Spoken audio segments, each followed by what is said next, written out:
Hello, my name is Cheryl Erickson and I'm the Indigenous focused ECE instructor with Louis Riel Vocational College. Today in Child and Family Diversity, we're going to look at Chapter 10 and discuss working with families to support children's self-esteem. But before we get started, just a reminder to read Chapter 10, as this video is not a replacement for that chapter reading. So when we look at working with families in supporting self-esteem, what is self-esteem anyways? And so self-esteem can be very much a cultural factor in the sense of exploring what type of parenting styles you might have. Does a family focus on raising a child to be independent? And if that's the case, then as an infant, parents will really work towards promoting independence and individuality with that child, and in hopes that they will become an independent little person and move on to be successful in life. So that may be where you value your self-esteem as being an individual and successful, opposed to somebody who looks at the intrinsic and extrinsic motivation. So they pride themselves on a job well done and being successful. That's what motivates them, and that's what makes them feel good about themselves, opposed to how other people feel or praise. That's really not important. So we look at some different avenues as far as self-esteem. Ultimately, self-esteem is feeling good about yourself, and what makes you, what makes you feel good about yourself. And so when we look at children in our environment, we want all children to have a good self-esteem and to be confident in their skills and abilities, which will help them be successful in life. So self-esteem is made up of your self-image and how you feel about yourself. It could be feeling good about the way you look. The way you act is sometimes a factor. Self-concept, self-worth are all different ways and different components of self-esteem.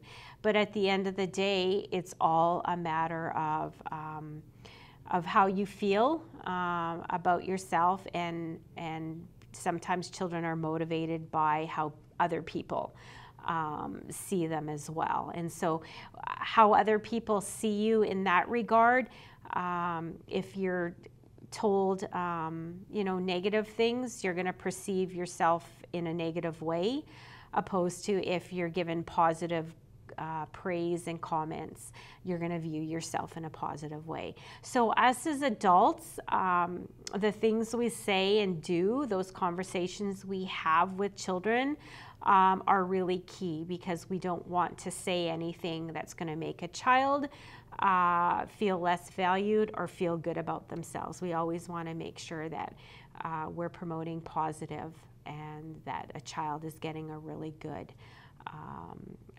self-esteem and self-image.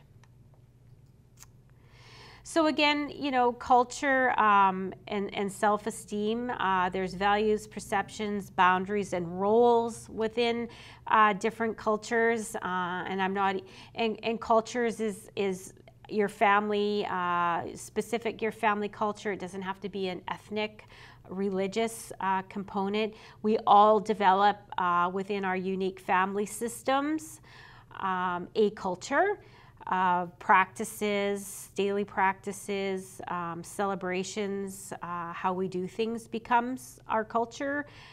Child rearing patterns can become our culture. And so when you look at how that defines children, it could be things that are really important to us as parents that we're instilling upon our children. And if they aren't meeting those goals or they're not feeling that they are, could be detrimental to their self-esteem. So for example, if we put a high value on education and a child is struggling in education, would that not make a child feel badly about themselves because they aren't being successful? So again, we have to look at those unique characteristics of that child and gear maybe that value down as well, and rethink about that, because yes, education is important, but we might have to go through some different avenues. That education might not be the same as dad's, which might be a value too. Education might involve a different school, a different curriculum for that child to be successful. So we look at, you know, we will explore things like that as far as self-esteem and how that can affect children. Self-esteem does come from early experiences. You know, when I say that, it's early experiences, things that are positive and maybe things that are negative that shape us. So if we're in a family that there's a lot of negativity, you know, those early environments where we need to make them age appropriate and child centered. If it's an environment that's not age appropriate and child centered and it becomes negative, how is that going to impact a child in their early experiences? They may get set off on the wrong foot, and negativity isn't conducive to high self-esteem.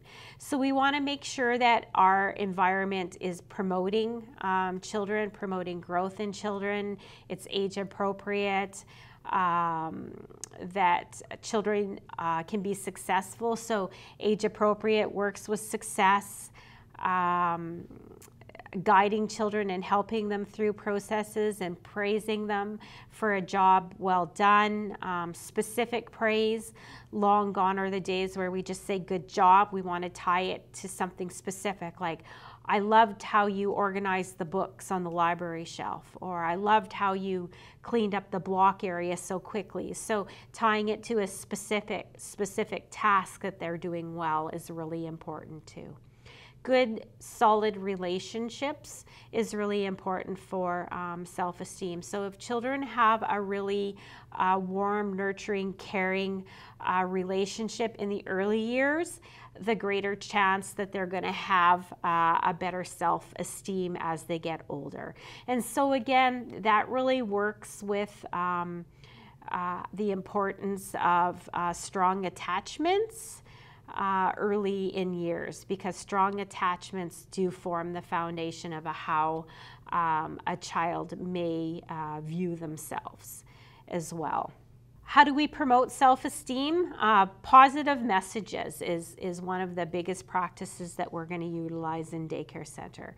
And so, you know, one of the things that I've expressed to you as students is when children are coming in the morning, to always say good morning and greet them by their name, because you are you're individualizing them and recognizing them and making them feel a part of the environment. And even a little thing that I like to do is, if a child's been away, I would say, oh, welcome back, and use the child's name and say, I've missed you when you weren't here. So you're really, you know, speaking to how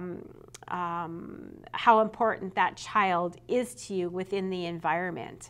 Or even tie it to a different example. We were going to build a block structure because the child likes to do things like that, and we really needed your help yesterday. We were sad that you weren't here. So they know that there is, you know, they are valued within your environment too, that they have an important place within your daycare center. So that's a really good way just to start off with making a child feel important and feel welcome. Really make sure that you get rid of any attitudes, labels, name calling. There shouldn't be anything like that in a childcare environment. Your goal is to promote positive self-esteem, good self-worth, independence. It's supposed to be a very caring and nurturing environment. So it's just not the place for that. Guidance is really important, positive guidance within any situation, and even when you're dealing with a behavioral problem, to always use some type of positive guidance techniques with them. Redirection, talking about the problem, but we don't raise our voices or yell or make a child feel bad about what they've done, because it's not, you know, it's not that they're bad, it's just that maybe the choice at the time wasn't a good choice. So we don't want to, and we don't want to instill that they are bad and make them feel less. We want to work on correcting behaviors, because a behavior doesn't define you. And always setting them up for success is really important too. We want them to be able to accomplish the tasks that we set out for them, and we want to recognize as well if there's been something that's challenged them, that they've achieved and mastered a skill, and that's where you can really praise them for a job well done. And it could be something as simple as they want to climb on the monkey bars, but they're not tall enough to reach it. And then they've had a growth spurt, and all of a sudden they can. And so now they can, they're working and climbing on the monkey bars, and they've mastered that. And what a great success that is. And really talk about that and build them up and make the children feel good about themselves. Recognizing and celebrating differences with children. Again, all children are unique individuals. They come from unique families. They develop at different rates, and we want to always celebrate things that are different as well. So if there's cultural celebrations, I celebrate Christmas. If somebody celebrates Hanukkah, then we're going to celebrate that. If there's different ways that families celebrate birthdays, we're going to do that. And just to make sure that all children feel good about themselves as well as their family practices is really is important to them. That's a way of life for them. So we want to bring that culture into the center, into all the children's lives, and celebrate it. Also, things that children are talking to us about, if we don't understand it or we need more information or clarification, that we always remain positive about that and ask questions. Children are very knowledgeable too, and if it's something that they can't, even after discussing it with them, we still don't understand, we don't have to say, I don't understand. We can just say things as, I'm going to ask your mom more about that because I want to find out more. That sounds really interesting. So little things like that, so that you're not diminishing what they're saying as well. So things like that are very important. We want to be aware of stereotypes as well. That can be hurtful. It's not promoting children's success. If anything, it's causing a barrier for interactions, and it makes them feel bad about themselves. And again, stereotypes, those types of biases hurt children, and they're not properly guiding them and building on self-esteem. So as I said, bias does hurt. It is something that occurs in the world around us. And, we want to, as children get older, teach them about that and teach them ways to successfully work around that or approach that. It can harm their self-esteem, so they shouldn't have to put up with it. They shouldn't have to accept it, knowing that that is wrong. They're right. The bias is wrong. Discrimination can play a factor in that as well. And those are all ways that are not promoting children's positive socialization in the world around us. So we really want to work at that anti-bias curriculum, which promotes and fosters good relationships, teaches children good skills to cope with things like that and how to address it. But again, we're talking about preschool children. That's something anti-bias curriculum starts in the early years of school and teaches children coping mechanisms or way to deal with that as well. So that does conclude Chapter 10 in Child and Family Diversity. Please do see your instructor if you have any questions. Also check in to ensure you haven't missed any assignments or handouts pertaining to this chapter.